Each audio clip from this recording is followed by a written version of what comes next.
Et coucou tout le monde, bonjour, bienvenue sur ma chaîne de l'enclume à la plume, chaîne où on parle budget, meal prep, sujet d'aujourd'hui.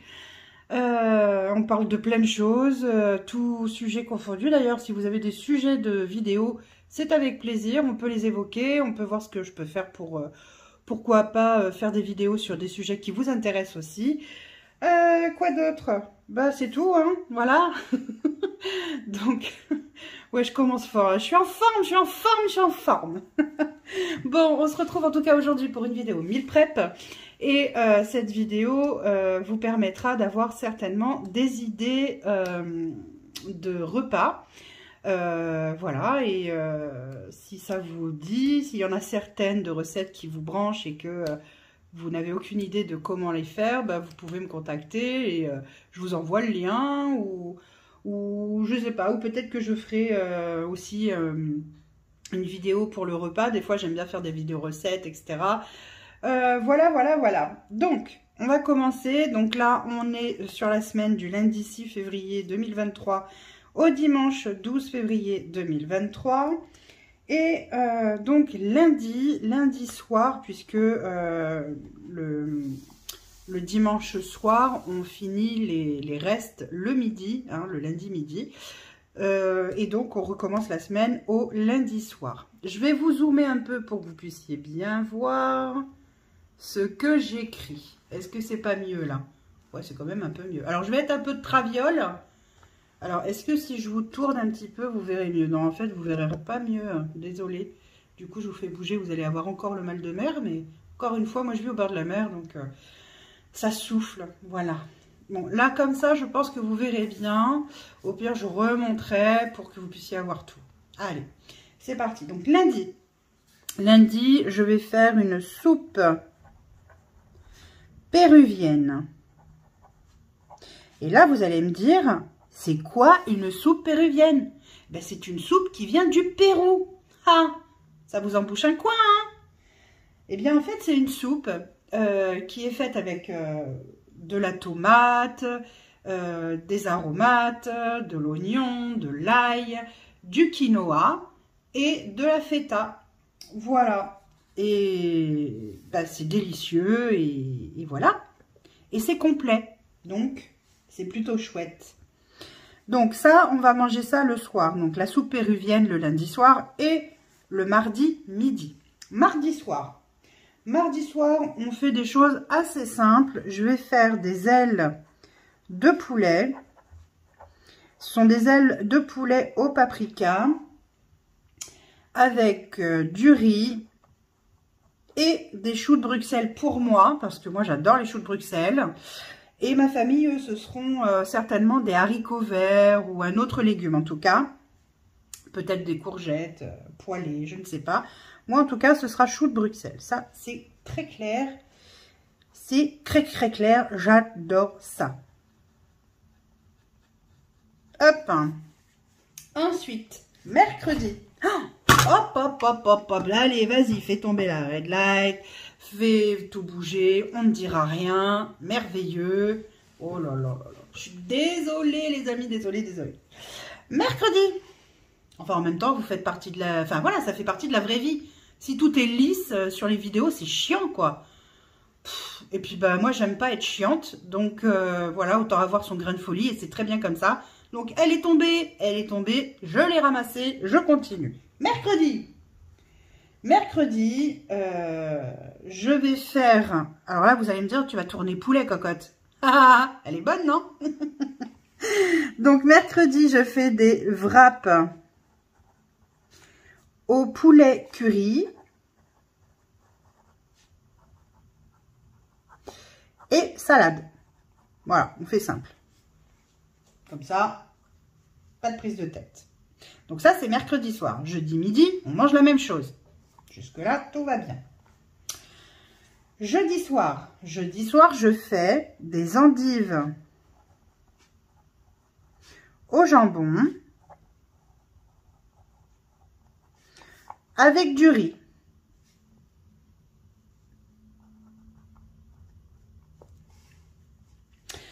Le vendredi midi, on finit les endives au jambon avec le riz pour ma famille.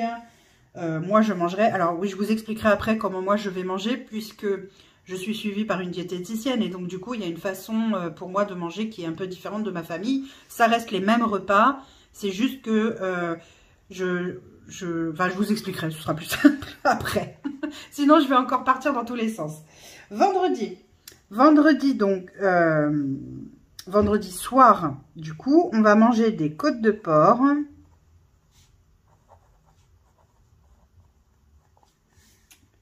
Avec une sauce tomate.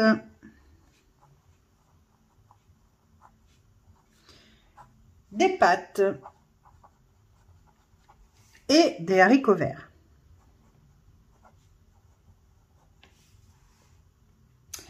Ensuite, samedi. Donc ça, le vendredi, on va manger le samedi midi, soit la même chose, soit des tranches de jambon à la place des côtes de porc. Parce que je me souviens pas en fait exactement ce que j'ai en côte de porc. Donc le sachet, il est un peu trompeur.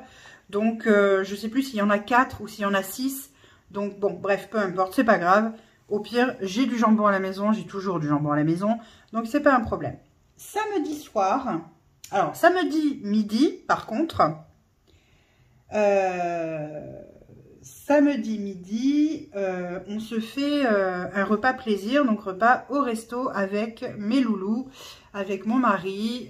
Voilà, c'est notre repas, entre guillemets, du mois, le resto du mois. Donc, je ne sais pas encore où on va aller. La dernière fois, on est allé donc chez Oncle Scott, donc ce restaurant-là, un peu style américain. C'était super sympa. La fois d'avant, on est allé... au resto chinois à volonté, enfin resto asiatique à volonté. Là, je ne sais pas ce qu'ils voudront qu'on fasse, on verra bien. Moi, je serais bien tentée d'aller manger un bon couscous, mais bon, je ne sais pas si ça va les brancher, parce que comme le couscous, je le fais déjà maison, je suis pas certaine que ça les branche beaucoup. Je pense qu'ils vous auront envie de retourner au resto asiat à volonté, parce qu'ils adorent ça. Donc, je ne serais pas étonnée qu'ils me disent « Ah, non, un resto asiat, c'est bien. » Bon, voilà. Bah, si c'est ça, hein, c'est pas grave. Moi, ça me dérange pas. Donc, en fait, pour les côtes de porc, je vous ai dit une grosse connerie. Hein, bien sûr, grosse comme moi, je vous le dis. Il y aura assez, forcément, puisque le samedi midi, on va manger au restaurant. Le soir, on va faire une soupe à l'oignon. Alors, comment vous dire que ça, c'est juste une tuerie. Donc, on va faire soupe à l'oignon. Mon fils, lui, il n'aime pas la soupe à l'oignon. Donc, du coup, il aura... je lui ferai un repas à part.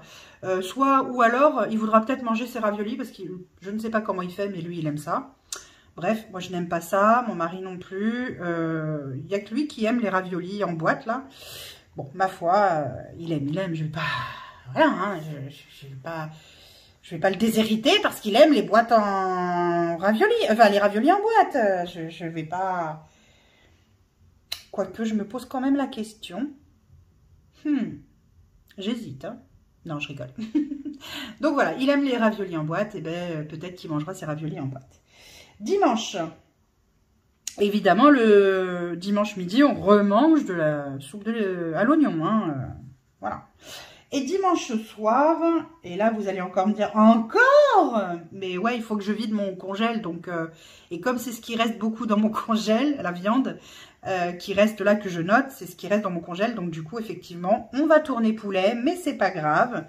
Là, je vais faire des cuisses de poulet. Oui, oui, oui. Cuisses de poulet au vin blanc. C'est délicieux. Hein. Moi, j'adore ça. Avec des carottes Vichy. Ça aussi, qu'est-ce que c'est bon. Des carottes Vichy et soit des pâtes, soit du riz. Je note riz, mais ce sera soit des pâtes, soit du riz en fonction de ce que chacun veut. J'aurais pu faire de la semoule, mais bon. Je sais qu'ils aiment bien quand on fait le poulet au vin blanc avec du riz, ils aiment ça. Donc, je vais peut-être rester sur du classique. Voilà, voilà les amis. Donc, voilà pour les repas de la semaine. Alors, pour vous expliquer, oui, mon mode de fonctionnement, du coup. Alors, attendez, je vais dézoomer un petit peu, que vous puissiez voir l'ensemble. Voilà. Évidemment, je vous fais avoir le mal de mer, sinon c'est pas marrant. Voilà. Alors, par exemple, pour la soupe péruvienne. Donc, la soupe péruvienne, le quinoa, là, en l'occurrence, vu qu'il n'y a pas de riz, il y a le quinoa, mais c'est tout ce qu'il y a. Il n'y a pas de riz accompagné, il n'y a pas de pâtes, il n'y a pas de choses comme ça. Ça veut dire que le quinoa prend la place du féculent. Et quand je mange le soir du féculent, le lendemain, alors par exemple, le lundi soir, là je mange du féculent. Le mardi midi, du coup, je mange féculent. Le mardi soir, je ne mange pas de féculent, je mangerai les ailes de poulet et mes choux de Bruxelles uniquement. Le mercredi midi, je vais y arriver, je mange les ailes de poulet et les choux de Bruxelles. Le mercredi soir, il y a les wraps qui servent de féculent, donc je mange féculent. Le lendemain midi, je remange un wrap au poulet, donc re-féculent. Le jeudi soir, je mangerai que les endives au jambon, parce que comme ça, il n'y a pas de féculent. Je remangerai des endives au jambon, là, je vais y arriver, hein, le vendredi midi. Le vendredi soir, je vais manger côte de porc à la sauce tomate, mais sans les pâtes, sans féculents, parce que je vais avoir le repas plaisir du samedi midi. Donc, je ne mangerai pas de féculents, c'est en prévision. La soupe à l'oignon, pareil, je ne mettrai pas de croûtons parce que j'aurai eu mon repas plaisir et donc j'aurai quand même mangé des féculents, certainement à outrance, surtout si on va au restaurant asiatique. Donc du coup, voilà. En sachant que des féculents, j'en ai quand même le matin et à ma collation aussi. Hein, donc je ne suis pas sans féculents de la journée, soyons bien clairs. Et donc, le dimanche midi, là, je mangerai avec des petits croûtons, la soupe à l'oignon. Comme ça, il y aura des féculents. Et le dimanche soir, je mangerai mes féculents aussi. Et donc, le lundi d'après, le midi, je mangerai sans féculents. Voilà. J'espère que c'est un peu clair ce que je vous dis, parce que bon, après, ça c'est vraiment un menu qui a été établi, personnalisé avec ma diététicienne.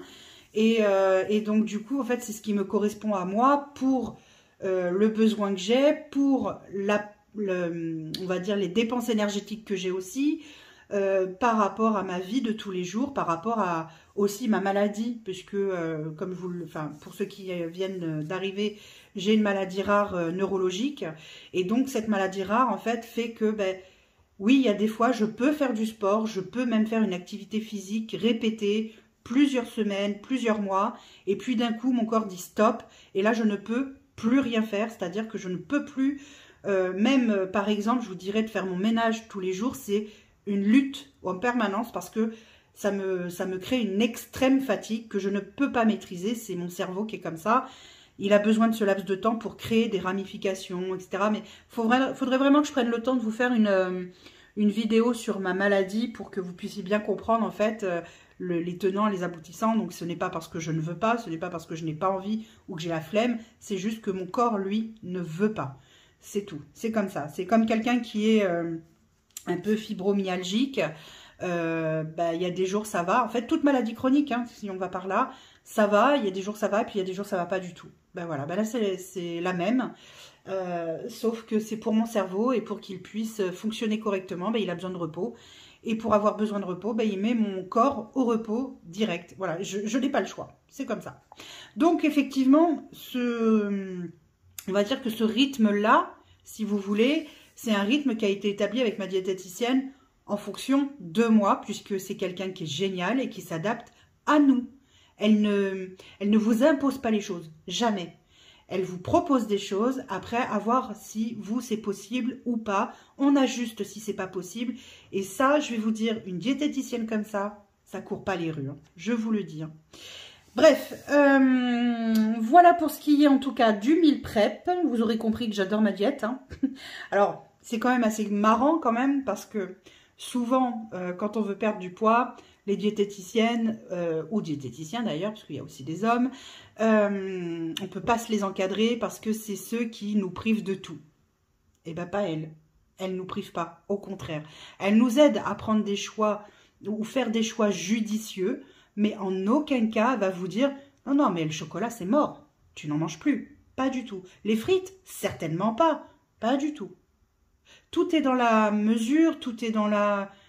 On a le droit de se faire plaisir. D'ailleurs, elle me dit très souvent qu'il faut entre 1 et 2 repas plaisir dans la semaine. Cela dit, moi, tout ce que je fais là, je prends plaisir à ce que je mange. Donc, j'ai pas l'impression... Enfin, j'ai pas l'impression d'avoir besoin plus, en fait, que ça, que de me faire des repas plaisir. Mais on peut tout à fait se dire que, voilà, je sais pas, moi, le mercredi, eh ben, c'est ma demi de pizza avec de la salade. Et ça, c'est mon repas plaisir. Donc, la veille, hop, j'ajuste. Je mets pas de féculents le soir. Je mettrai pas de féculents le lendemain midi. Et c'est nickel. C'est un équilibre alimentaire. Il n'y a pas de frustration. Aucune. Le matin, moi j'ai remarqué que le matin, elle m'a proposé de prendre des petits déjeuners salés. Et honnêtement, ça me correspond 1000 fois plus. À chaque fois que j'ai pris des petits déjeuners sucrés, 1h30 après, j'avais faim. Mais faim à me tordre le ventre. J'avais faim. Depuis que je prends mes petits déjeuners salés, je n'ai pas faim, pas faim avant l'heure du midi, l'heure du repas. Ou si je prends effectivement un peu plus tôt mon petit déjeuner salé, il peut arriver que vers 11h30, midi moins le quart, je commence à avoir vraiment faim. Ça, je le sens, j'ai le creux, j'ai le vide et tout ça. J'ai faim. Mais je bois de l'eau. Oui, parce que je ne suis pas alcoolique quand même. Il ne faut pas déconner, hein, je n'ai pas tous les travers. Déjà que j'ai le travers de la bouffe, alors si en plus j'avais le travers de l'alcool, je ne serais pas dans la merde. Non, je bois donc de l'eau. En général, ça me permet d'attendre midi pour pouvoir manger. Donc, c'est pas une faim au point de me faire des malaises ou des choses comme ça. Hein. Au goûter, j'avoue qu'au goûter, j'avais tendance, moi, à prendre des petits gâteaux, à prendre, voilà, des petites choses comme ça, des petites douceurs. Et en fait, je lui ai demandé si elle pouvait m'aider pour créer des collations quand même plus saines, plus rassasiante, mais saine quand même. Et donc, du coup, on a mis en place, voilà, elle m'a mis un choix énorme de collation avec une tranche de pain complet, par exemple, avec une tranche de jambon, avec un carré frais ou un samouraï. Je peux prendre... alors, moi, je suis plus salée que sucrée, il faut le savoir. Mais j'avais tendance à me jeter sur le sucré au goûter. Et en fait, elle me disait que je peux prendre, par exemple, une tranche de pain complet avec un carré de chocolat. Hein, ça pose pas de problème. Je peux prendre des fruits secs. Je peux prendre du pain complet encore. Parce que le pain complet, quand même, c'est vachement bien. C'est quand même dense. Donc, ça cale bien. Mais je peux prendre du pain complet, par exemple, avec une cuillère à café de beurre de cacahuète, que j'adore. Enfin voilà, ça peut être plein de choses, ça peut être du fromage blanc, ça peut être un peu de muesli, ça peut être... Voilà, il y a plein de possibilités en fait, et elle nous ouvre à ces possibilités-là, et ça je trouve ça génial parce que ben, on n'a pas... Enfin moi j'ai pas de sensation de faim, je n'ai pas de frustration, je me sens très bien dans mon alimentation, et rien que ça c'est extrêmement important. Quand je vous ai fait la vidéo budget, je vous ai dit j'ai effacé la perte de poids de janvier, parce qu'il y a d'autres choses à travailler. En fait, effectivement, il y a d'autres choses à travailler. Il y a une notion, entre guillemets, de trauma qui m'a poussée à être dans la compulsion alimentaire et à être donc, du coup, particulièrement accro à la nourriture. Je ne vois pas comment on peut le dire, en fait, puisque j'étais vraiment dans des compulsions alimentaires très importantes. Je mangeais ce qu'on appelle manger ses émotions, ce qui est en soi, on va dire un peu normal, puisque quand on est heureux et qu'on fait l'apéro tous ensemble, on mange. Donc, on mange un peu ses émotions de ce fait. Mais là, en fait, c'était vraiment à outrance. C'était une hyperphagie, en fait, clairement. Chose qu'il n'y a plus aujourd'hui. Parce que je me fais aider psychologiquement, bien sûr, indispensable, de façon nutritionnelle avec ma diététicienne, Et médicalement, je suis suivie également, puisque j'ai eu une endosleeve, donc effectivement, il y a un suivi post-opératoire, etc. Et il y a un suivi clairement médical autour de tout ça. Alors, je ne sais pas pourquoi je vous parle de ça aujourd'hui alors qu'on fait le meal prep, mais bon, c'est comme ça, c'est la vie, et ben voilà, je suis partie dans mon truc. Bref, en tout cas, toujours est-il qu'aujourd'hui, je ne fais plus d'hyperphagie, de toute façon, je ne peux pas puisque l'endosleeve m'empêche de manger à outrance, mais cela dit, si je voulais, je pourrais manger toutes les heures. Donc voilà, c'est juste que je ne peux pas manger à outrance sur l'instant T. Mais bon, il n'y a plus d'hyperphagie depuis longtemps. Il n'y a plus non plus, alors la compulsion... Je ne peux pas dire que ce soit complètement terminé, mais parce que j'ai des choses à régler d'un point de vue psy. Donc, un trauma que j'ai à régler avec mon psy. Et donc, du coup, effectivement, une fois que ça, ce sera réglé, mon corps sera prêt, du coup, à se libérer, on va dire, parce que je ne vois pas comment le dire autrement, en fait, à se libérer du poids qu'il a en trop. Ça demande du travail, hein. Vous savez, on n'est pas obèse par plaisir, hein, faut le savoir. On n'est pas obèse parce qu'on est feignant. On n'est pas obèse parce qu'on bouffe comme des porcs. Non. On est obèse souvent, d'abord, parce qu'il y a un trauma derrière. Et ça, les gens en dehors qui nous connaissent pas, ben, ils s'en soucient pas. Ils s'en soucient pas. Eux, ce qu'ils disent, c'est « Ah, t'as vu, elle doit bouffer comme une vache, elle, hein, vu comment elle est grosse. » Alors que derrière... C'est toutes ces petites réflexions, justement, qui créent des traumas. Toutes ces... Après, il y a le relationnel, il y a plein de choses, hein, il y a plein de traumas différents. Mais ça crée des traumas. Et quand on est avec un trauma, si vous ne vous en libérez pas, si vous ne prenez pas les choses en main, c'est plus difficile. Vous pouvez arriver à perdre votre poids, bien sûr. Mais vous n'aurez pas, surtout si vous décidez, en fait, de faire une opération bariatrique, puisque c'est lourd de conséquences. Si vous décidez de faire une opération bariatrique, si vous ne vous libérez pas de vos traumas, vous perdrez du poids, mais vous le reprendrez. Il faut être très clair. Et les médecins qui me suivent ont été très clairs avec ça. Et c'est pour ça que je mets en place tout ce qu'il faut, tant au niveau nutritionnel, mais médical et psychologique, pour sortir de tout ça. Et rien que de vous en parler aussi, c'est nouveau. Ça, c'est quelque chose que jamais j'aurais abordé avant. Jamais de la vie. Et aujourd'hui, je l'aborde avec vous. Parce qu'il faudrait que ça se sache. Voilà. J'aimerais que, voilà, si cette vidéo peut percer, eh ben, tant mieux. Et que tout le monde puisse s'entendre dire qu'il faut arrêter de stigmatiser les personnes obèses. Parce que ben, souvent ce sont des blessures extrêmement profondes, extrêmement enfouies qui nous... en fait la nourriture c'est un doudou. La nourriture c'est quoi? C'est une compensation. Et puis c'est une manière de se cacher, de prendre du poids. On ne me voit pas. Ou alors on me voit, mais on ne me voit pas réellement comme je suis. Bon, bref. Ça en fait des choses, hein. Du coup, ça n'a plus rien à voir avec la vidéo meal prep. Et voilà, je suis partie dans un truc un peu, voilà, un peu philosophique. Donc, c'est comme ça, c'est aussi ça, la vraie vie. Et j'avais envie de vous en parler, c'est parti tout seul. Et ben voilà, c'est comme ça.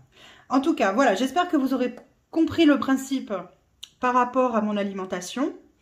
Bah, ceux à qui ça plaît, les menus, prenez-les, hein, faites-les, et au contraire, ce sera génial pour vous, parce que comme ça, vous n'avez pas besoin de vous casser la tête à vous dire oh, « Qu'est-ce que je vais faire à manger J'ouvre le frigo, ouais mais il n'y a rien dans le frigo, je fais quoi Ah bah je vais me faire livrer, ah ouais mais Uber Eats, merci, mais non seulement il te pique ton pognon, donc zéro économie, et en plus, en général, quand on fait Uber Eats, c'est pas pour des trucs hyper healthy, hein, donc Uber Eats, ok, mais pas tout le temps. Donc voilà. Mais écoutez, en tout cas, j'espère que cette vidéo vous aura plu. Et puis, ben, n'hésitez pas à me contacter par email, hein, si vous le souhaitez. N'hésitez pas à me dire s'il y a des recettes que vous souhaitez ou que vous avez envie d'avoir. Je vous les transmets avec grand plaisir. N'hésitez pas. En attendant, prenez soin de vous, prenez soin de vos proches et de vos économies, mais de votre assiette aussi. Bisous, bisous.